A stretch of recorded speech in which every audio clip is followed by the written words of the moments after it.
São Paulo, mais uma vez com vocês. Muito obrigado pela participação dos nossos alunos, pais, professores, gestores, enfim, todos que nos acompanham aqui para mais essa aula de matemática. Comigo hoje, mediando a aula, a professora Alessandra. Bom dia, professora. Bom dia, Osmar. Bom dia, alunos. Bom dia, pais. Bom dia, professores. Estou aqui numa segunda-feira para a gente começar esse processo novamente. Sei que vocês vão tirar de letra, como sempre tiram de letra. Não esqueçam de, na hora de responder no chat sobre as atividades que forem apresentadas, indicar de onde vocês são, para vocês poderem e para que nós também possamos reconhecer vocês em meio a essa imensidão de alunos que estão com a gente. Então, nós vamos começar a aula de hoje com o professor Osmar. Prestem bastante atenção, tá bom? Vamos lá? Eu sou o professor Osmar e vou conduzir essa aula para o 6º ano. Tudo bem? Então, hoje, o que a gente vai falar? A gente vai falar as diferentes representações das frações. Tudo bem? Então, a aula de hoje, a gente vai encontrar... Volta um pouquinho, Alessandra, por favor. Opa, obrigado. A aula de hoje, vocês, meus alunos, vocês vão encontrar nas páginas 62 e 63, tá, do seu caderno do aluno, tá ok? 6º ano, volume 2, na parte 1. Tudo bem? Vamos lá, Alessandra? Ok. Quando a gente representa uma fração, basicamente, a gente pode representá-la de 3 formas. A primeira delas é desenhando essa fração. A segunda delas é representando essa fração através de um numerador e um denominador, bastante convencional, bastante comum. E a terceira é a forma decimal, ou seja, todas estão alinhadas, ou todas dependem necessariamente umas das outras. É isso, Alessandra? Opa, olha eu esquecendo o microfone, olha que legal, gente. Isso daí é uma segunda-feira de manhã, acontece essas coisas. Então, é isso mesmo, professor Osmar, a gente tem essas 3 formas. Tem gente que prefere desenhar e aí fazer a representação numerador-denominador. Tem gente que necessita e acha mais fácil fazer essa associação. Está errado, professora Alessandra? Não, não está errado. Mas nós precisamos saber trabalhar com as 3, tanto na forma de desenho, quanto na forma numerador sobre denominador e na forma decimal. Não é isso, professor Osmar? É isso aí, Alessandra. Então, aqui, o que eu procurei colocar? Seguindo os 3 percursos que a gente tem, aqui essa é a representação clássica de uma fração. Aquela coisa que você aprende lá nos anos iniciais, bem no comecinho, e ela é importante, ela é extremamente necessária e ela conceitua muito bem a ideia de fração que a gente tem. E principalmente no 6º ano, que a gente vai desenvolvendo os processos e vai avançando com eles. Mas a ideia da representação da fração por si só, de forma de desenho, ela é extremamente importante e dá a noção exata do que ela vem ser. Então, aqui, por exemplo, a gente tem a representação, vou usar aqui a representação 2 sobre 3, 2/3, tudo bem? E aqui, usei uma outra representação, aqui usei um espaço circular, mas eu posso representar a fração da mesma forma, não é isso? Então, aqui a gente tem o quê? A gente tem a fração 1/3. Veja que aqui a gente já caminha para representar 2 formas. Então, aqui a gente tem a representação através do desenho, através da representação simbólica, repito, é importante. E aqui a gente já tem essa representação da fração do desenho na sua forma convencional. Ou seja, eu tenho um numerador e tenho um denominador. E a gente fala bastante isso, repete com muita frequência. Então, acontece numerador e denominador. A partir daí, vai gerar a outra representação fracionária, que não é mais fração, vai ser representação decimal. Ou seja, 2/3, na realidade eu vou ter aí algo em torno de 0,6666, mas não é para ler assim, tá ok? A gente vai falar bastante sobre isso ainda nessa aula. Um valor significativo, uma casa, né? O pessoal fala muito isso, depois da vírgula a gente vai ler os décimos, 2 casas os centésimos, 3 casas os milésimos e por aí vai. Tudo bem? Então aqui a gente tem o 0,6666, por aí vai. E aqui a gente vai ter, na sua forma decimal, o famoso 0,3333 e assim por diante. Tudo bem? Então, aqui a gente tem as três formas de representar a fração, né, Alessandra? Desculpa, é isso mesmo. É aquilo que eu estava falando para vocês. A importância desse processo de saber utilizar as três formas. E aí vocês vão entender também de onde vem essa representação decimal da fração. Né? Como que a gente chega nisso? Como que eu saio da fração para chegar na representação decimal? Não é difícil, só precisa de um pouquinho de atenção. Eu sempre achei que o sexto ano do ensino fundamental é uma série absolutamente importante para a gente trabalhar esses conceitos, né, e dar um alicerce, dar uma base, que vai ser suporte para você desenvolver conceitos matemáticos adiante, mais avançados. Mas é extremamente importante que você participe da aula, é extremamente importante que você faça as atividades, é extremamente importante que você dialogue com o seu professor, né? Nesse momento difícil, a gente sabe toda essa problemática, mas o professor está aí justamente para isso também, para servir de apoio para você. Tudo bem? É isso. Próxima tela. Então, aí, o que a gente tem? Temos a representação fracionária na sua forma tradicional, ou seja, na forma de um numerador, que a gente chama de N, e um denominador, que a gente chama de D. Aí, tudo bem? Serão substituídos por valores numéricos. Não, a gente tem o exemplo aí de frações bastante comuns, bastante convencionais, 3/5, 1/4, 9/4, 9/3, perdão, 4/4 e assim por diante. Tudo bem? Tranquilo, Alessandra? Então, além de estar tranquilo, eu vou aproveitar e vou te fazer uma pergunta. O 4/4 que você acabou de falar, Osmar, eu posso representar esse 4/4 como um inteiro? Posso, não? Então, o que acontece? Vamos lembrar de aulas passadas? Então, o que acontece? Quando a gente vai ter a fração, e aqui eu vou aproveitar e usar essa representação. Eu tenho 4 sobre 4. Ora, todo número sobre ele mesmo, eu estou dividindo o todo em partes, ou seja, o todo é 4. 4 partes de um todo, portanto, na realidade, eu tenho quanto? Eu vou ter um inteiro. Esse um inteiro, ele pode ser representado através de uma fração também. É só para isso você colocar o número 1 aqui embaixo e ele está representado na forma tradicional da fração, ou seja, na forma de um numerador e de um denominador.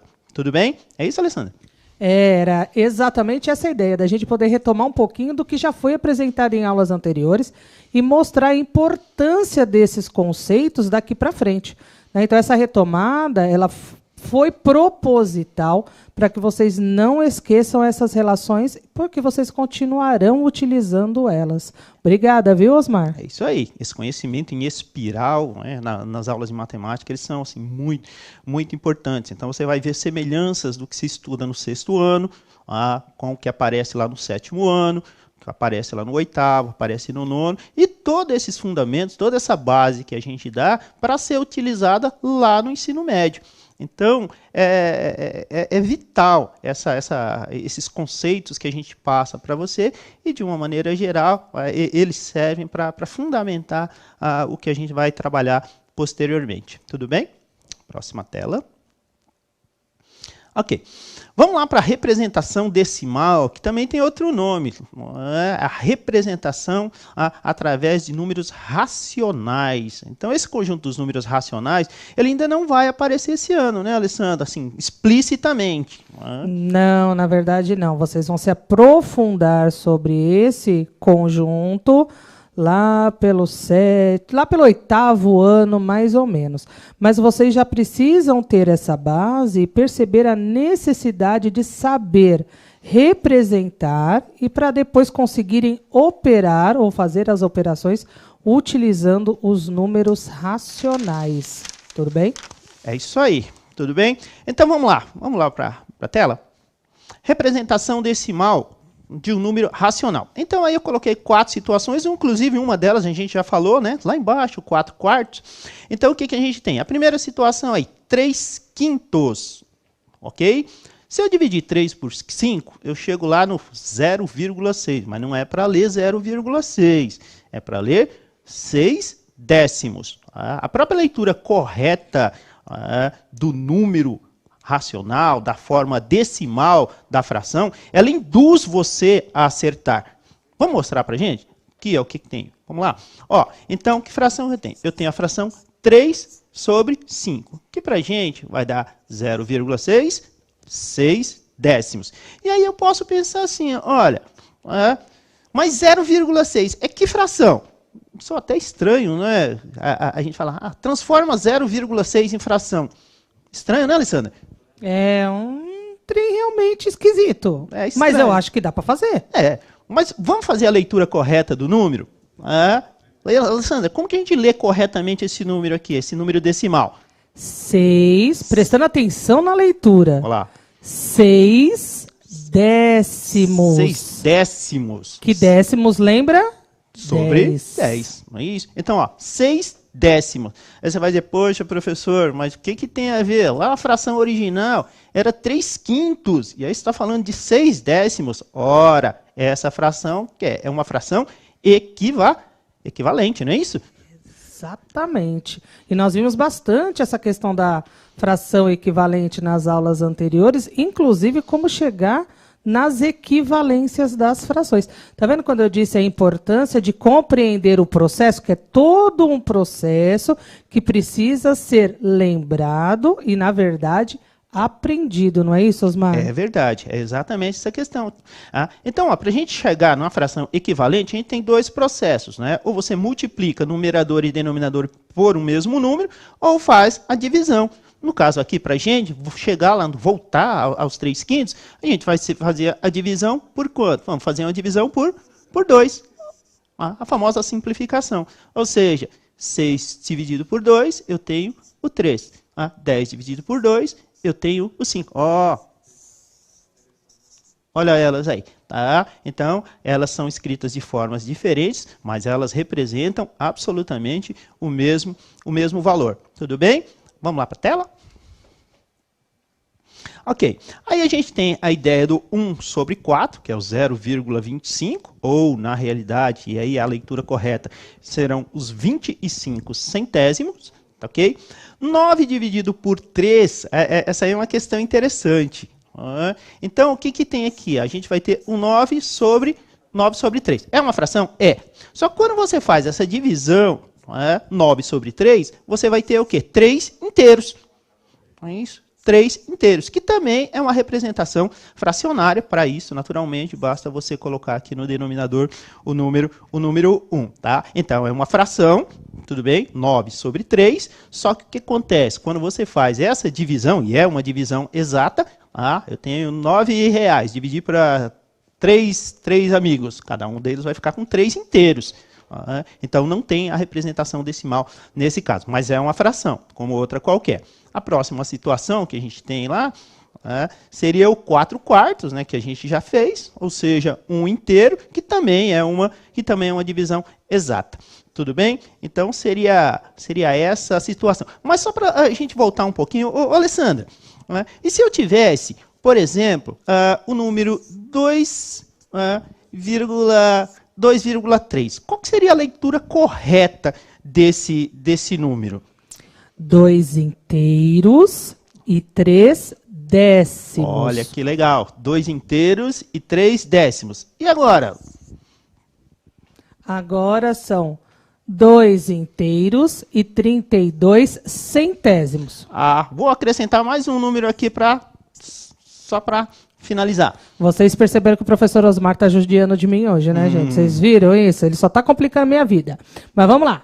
2 inteiros, 325 milésimos. Acertei tudo? Acertou, parabéns. Esses números parecem muito distantes da nossa realidade, e talvez na casa dos milésimos eles estejam mesmo.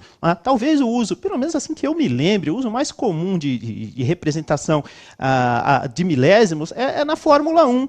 Então, o que acontece? É bastante comum os pilotos, nos treinos principalmente, empatarem os tempos, por exemplo, na casa dos décimos. É bastante comum.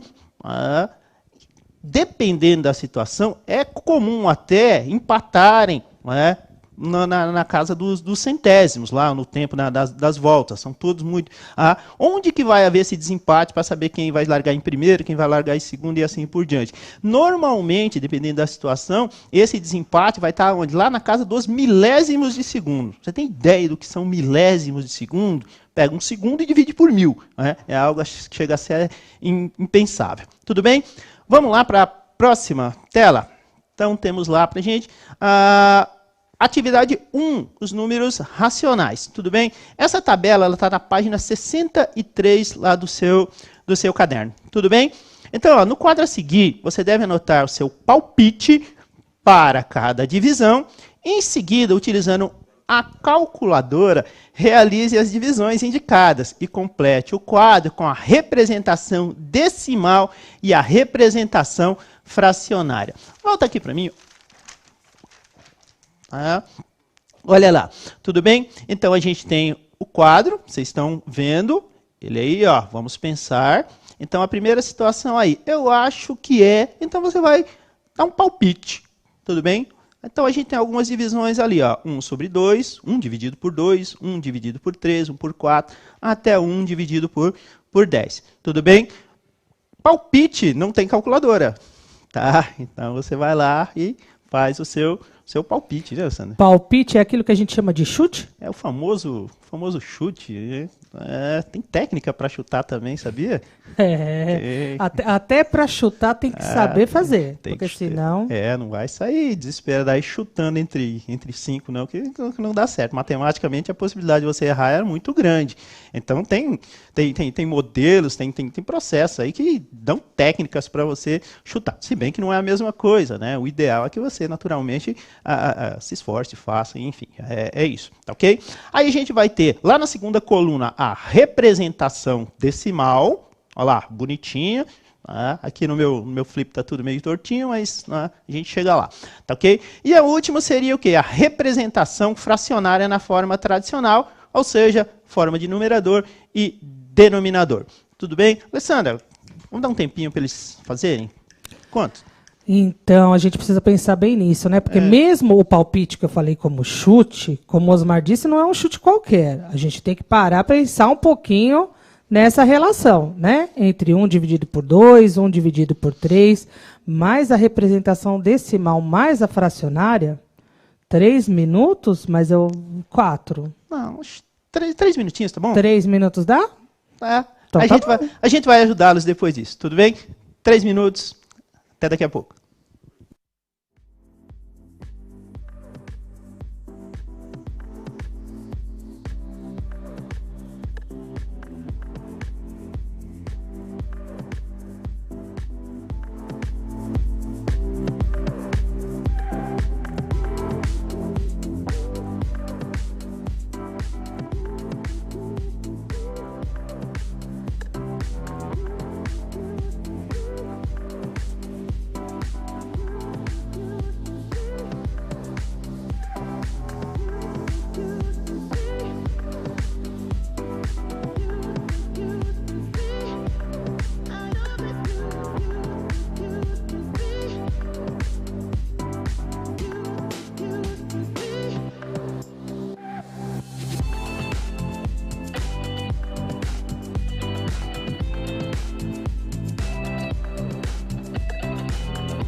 voltamos agora. Assim, tem um detalhe aqui, né, em relação a essa atividade.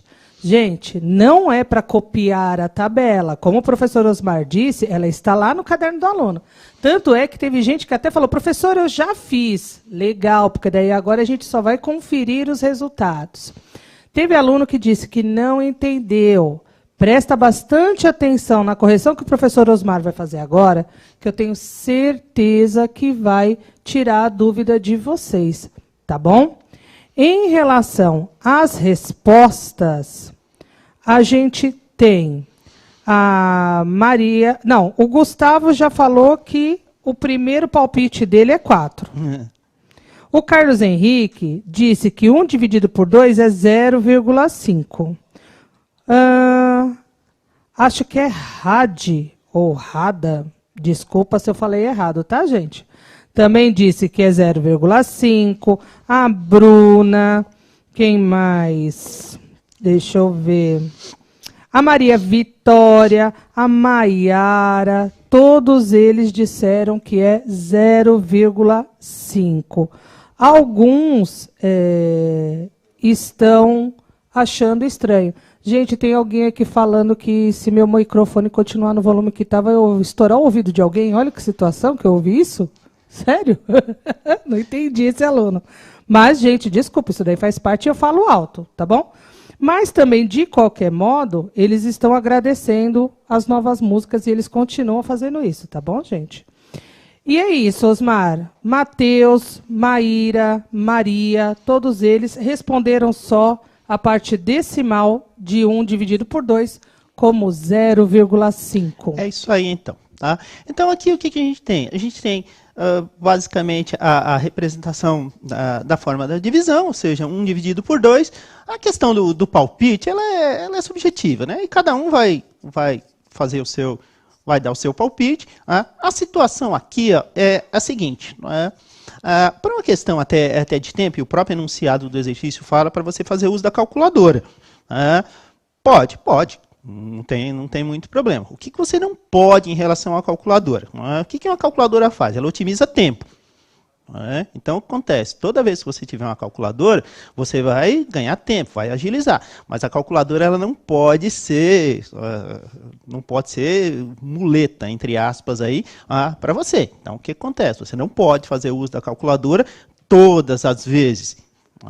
Então, ela tem que ser utilizada de maneira usual, ela tem que ser usada de maneira simples, mas ela não pode ser a sua tábua de salvação, não pode, tá? Então você tem que saber fazer as divisões. O pessoal da produção aqui tá falando que não, mas a calculadora ela pode e deve ser usada só quando existe a necessidade. No caso do exercício aqui, a gente consegue ganhar tempo. Naturalmente você não tem como ficar fazendo isso em 3 minutos, porque o tempo aqui é exíguo, mas a ideia aqui é, eu já coloquei os resultados, ok? Como você tinha a possibilidade de fazer uso da calculadora, você deve ter chegado a essas representações aqui. Ou seja, 1 dividido por 2, 0,5, não, 5 décimos, tudo bem?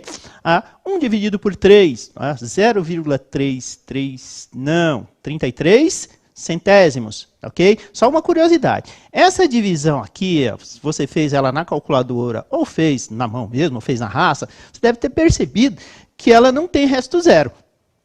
Tá? Então, essa é uma divisão que se prolonga infinitamente. Posteriormente, mais tarde, ela tem um nome específico. Eles são chamados de dízimas periódicas. A gente vai estudar isso aí no decorrer das aulas, posteriormente. Tá? Então, é só uma curiosidade.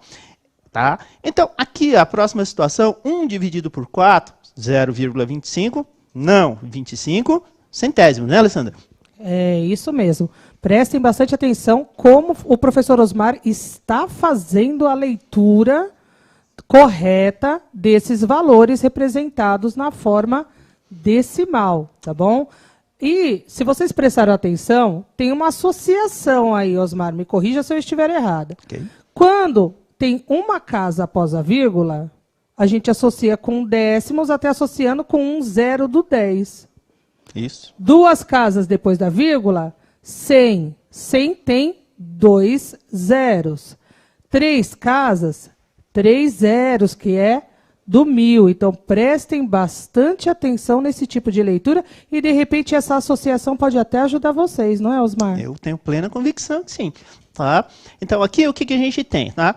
O 25 centésimos. Aqui eu já tenho dois décimos. Tá? Quando a gente terminar aqui, eu vou fazer só uma colocação em relação a essas divisões. Tá? Fazendo a divisão 1 por 6, eu tenho aproximadamente aí o 0,16, 16 centésimos, 14 centésimos.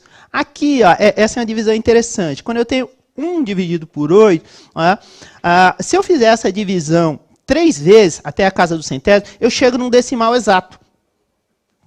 Então, essa é uma divisão interessante, porque assim, professor, posso parar aqui na segunda casa depois da vírgula? Pode, não tem problema. Só que se você avançar mais uma delas, você vai perceber que você vai obter o resto zero. Tudo bem? Então, isso é prática, é treinamento. A calculadora, para essa situação, aí, ela não te ajuda. Para essa situação. Então, eu repito, o ideal é que você faça esses cálculos da maneira tradicional, da forma tradicional, como que é ensinado. Ajuda, parece que não, né? Parece que a calculadora ela serve naquele momento. Mas, normalmente, por aí, o que acontece? Você não vai fazer uma prova, você não vai fazer um teste fazendo uso da calculadora. Não tem como, né, Alessandra? Isso é verdade, gente. Lá na frente, quando vocês tiverem que fazer alguns exames, algumas provas, nem sempre a calculadora, ou melhor, 99,9% das vezes a calculadora não é permitida. Então, ela é um recurso? Lógico que ela é. Mas é bom a gente aprender a fazer realmente a divisão, como diria minha avó, na mão. Né? Que a gente pega lá o nosso lápis e vamos fazer a nossa conta. Isso daí é importante porque vocês vão precisar disso depois, tá bom? É isso aí. Não somos contra a calculadora, tá? Que fique bem claro isso aí. Tá? Exatamente. Só continuando, 1 por 9, a gente vai ter lá, também é uma dízima, né? Ela não para por aqui, mas a gente vai ter 11 centésimos. E 1 sobre 10, tá? É o famoso 0,1, um décimo, né? E aí o que acontece? Eu posso encher isso aqui de zero, que ela vai continuar tendo do mesmo valor, tá ok? A representação fracionária não tem muita novidade, né? Então aqui eu vou pegar 1 e dividir por 2, 1 por 3, 1 por 4, 1 dividido por 5, 1 dividido por 6. Opa, errei aqui. 1 dividido por 8. 1 dividido por 9 e 1 dividido por 10. A representação tradicional dela na forma de numerador e denominador. Vamos ao próximo? Ok, vamos responder então. Qual número é maior? Meio ou um décimo? Aí a gente queria que você comentasse a sua resposta. Na letra B, qual é o número maior? O 25 centésimos ou 1/4? Também, se possível, comente a sua respostinha para a gente.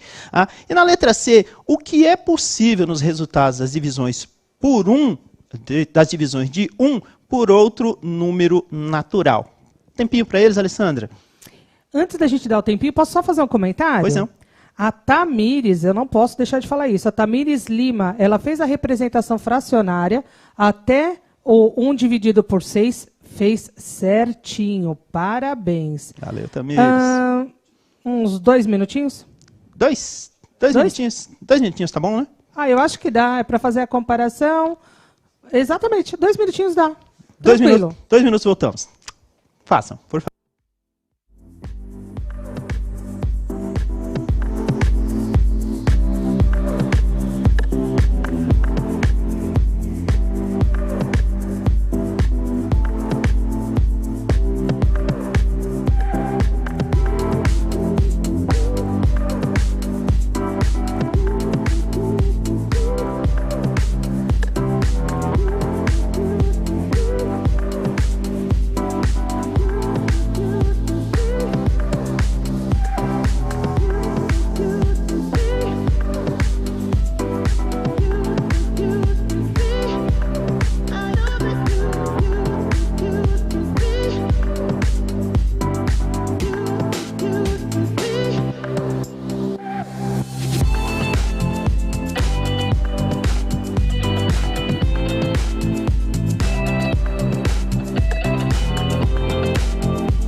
Osmar, foram várias as interações que apareceram aqui.